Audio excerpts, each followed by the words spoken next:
आज आपण अजिबात साबुदाणा न शिजवता साबुदाण्याच्या पापड्या करणार आहोत. एकदम सोपी रेसिपी आहे. प्रमाणबद्ध रेसिपी मी तुम्हाला सांगणार आहे. तुम्ही बघू शकता मस्त अशा पापड्या फुलतात आणि खूप साऱ्या होतात बरं का.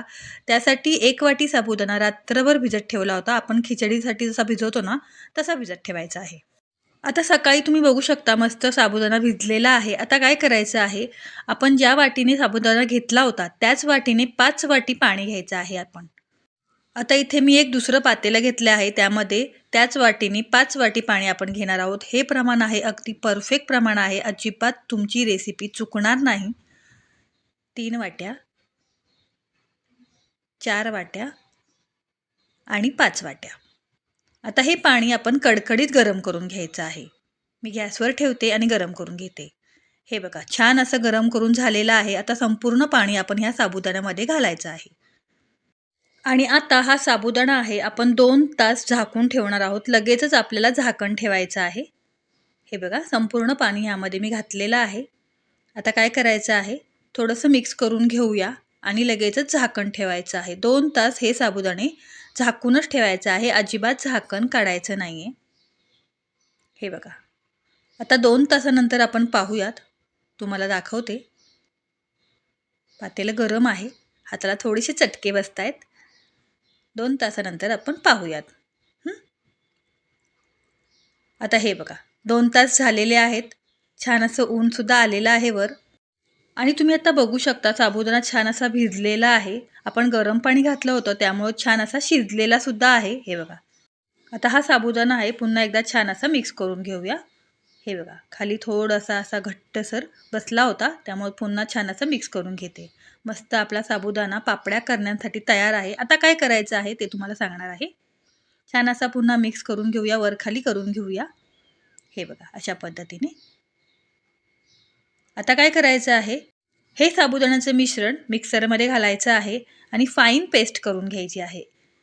वर एक्स्ट्राचं जास्तीचं पाणी घालायचं नाही. हे जितकं पाणी आहे तितकंच पाणी. हे बघा. आता मिक्सरच्या भांड्यामध्ये थोडं थोडं करून हे मी फिरवून घेते. दाखवते तुम्हाला. हे बघा. 2 ते 3 वेळा मिक्सरला फिरवून घेणार आहे. एकदम घालायचं नाही आहे. मोठ्या भांड्यामध्ये मी ते थोडं थोडं करून मिक्सरला बारीक अशी फाईन पेस्ट करून घेणार आहे. तुम्हाला दाखवते. हे बघा छान अशी पेस्ट करून झालेली आहे. मस्त तुम्ही बघू शकता. काही जास्त त्रास नाही, काही नाही, काही नाही. आता एका पातेल्यामध्ये काढून घेऊया. 2 ते 3 वेळा मी अशी फाईन पेस्ट करून घेतलेली आहे साबुदाण्याची. हे बघा मस्तच. आता काही जास्त करायचं नाही आहे आपल्याला. आता यामध्ये फक्त अर्धा चमचा मीठ घालणार आहे. जास्त मीठ घालायचं नाही. आणि 1 चमचा चिली फ्लेक्स घालूया. तुम्ही जर उपवासाला जिरे खात असाल तर जिरे घातलेत तरीसुद्धा चालेल. आणि छान असं आता मिक्स करून घेऊया. झालं. आपलं पापड्यांसाठी मिश्रण तयार झालेलं आहे. प्लास्टिकच्या पेपरला अजिबात मी तेल लावणार नाही आहे. आणि त्यावर ह्या पापड्या आपण घालून घेऊया. हे बघा छान असं मिक्स करून घेऊया. तुम्ही बघू शकता एकदम सोपी रेसिपी आहे, झटपट रेसिपी आहे. ह्याच प्रमाणामध्ये करा, अजिबात चुकणार नाही आणि पापड्या खूप छान अशा होतात, खुसखुशीत होतात. आता गॅलरीमध्ये उन्हामध्ये प्लास्टिकचा पेपर घातलेला आहे इथे मी आणि अशा प्रकारे ह्या पापड्या आहेत. त्या छोट्या छोट्या गोल गोल गोल गोल घालून असा चमच्याने गोल गोल करायचा आहे. हे बघा खूप जास्त पातळ करायच्या नाहीत कारण त्या वाळल्यानंतर पातळ अशा होतात आणि खूप जाडसुद्धा ठेवायच्या नाहीत. हे बघा अशा पद्धतीने छोट्या छोट्या पापड्या आपण पाडून घेऊया. चमच्याने थोड्याशा पाडायच्या आणि चमच्यानेच अशा प्रकारे थोड्याशा पसरवून घ्यायच्या आहेत. मस्तच अगदी पटपट पटपट आपल्या या पापड्या पाडून होतात. लहान मुलांना जरी चमच्यानी पाडायला सांगितलं ना तरी चालेल. हे बघा मस्तच खूप साऱ्या पापड्या होतात एका वाटी साबुदाण्यापासून. हे बघा इतक्या साऱ्या पापड्या मी पाडून घेतलेल्या आहेत. संध्याकाळी 4 वाजता मी ह्या उलट्या करून घेणार आहेत अर्धवट सुकल्यानंतर. हे बघा 4 वाजता अर्धवट सुकलेल्या आहेत. आता ह्या पलटी करून घेते.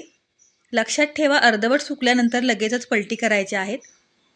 तुम्ही बघू शकता अजिबात तेल लावलेलं नाही आहे पण पटपट पटपट ह्या पापड्या आहेत त्या आपल्या पलटी होत आहेत. बघा मस्तच की नाही. हे बघा किती छान पटपट पटपट होत आहेत. आता 2-3 दिवस उन्हामध्ये छान अशा सुकवून घेतलेल्या आहेत. मस्त वाळलेल्या आहेत. पातळ अगदी ट्रान्सपरंट आपल्या साबुदाण्याच्या पापड्या तयार आहेत. तळूनसुद्धा दाखवते. तेल छान तापलं की त्यामध्ये ही पापडी घालायची आहे. तुम्ही बघू शकता अगदी दुप्पट चौपट फुलणारी खुसखुशीत अशी साबुदाण्याची पापडी तयार आहे. अजिबात साबुदाणा न शिजवता मस्तपैकी आपली साबुदाण्याची पापडी तयार झालेली आहे. ह्या वाळवण रेसिपीजमध्ये नक्की एका वाटीच्या साबुदाण्याच्या नक्की करून बघा, सगळ्यांना खूप आवडतील. आणि अशाच लाँग आणि शॉर्ट व्हिडिओसाठी खाद्यरुची मराठी रेसिपीजला लाईक करा, शेअर करा, सबस्क्राईब करा. आणि माझ्या लाँग व्हिडिओ तुम्हाला आवडतात का, शॉर्ट व्हिडिओ आवडतात, नक्की कमेंट्स करून सांगा. धन्यवाद. तुम्ही बघू शकता अगदी खुसखुशीत झालेल्या आहेत. एक मोडून सुद्धा दाखवते. मस्त पांढऱ्या शुभ्र झालेल्या आहेत. हे बघा, दाखवते. अतिशय खुसखुशीत अशा आपल्या पापड्या तयार झालेल्या आहेत. मस्तच.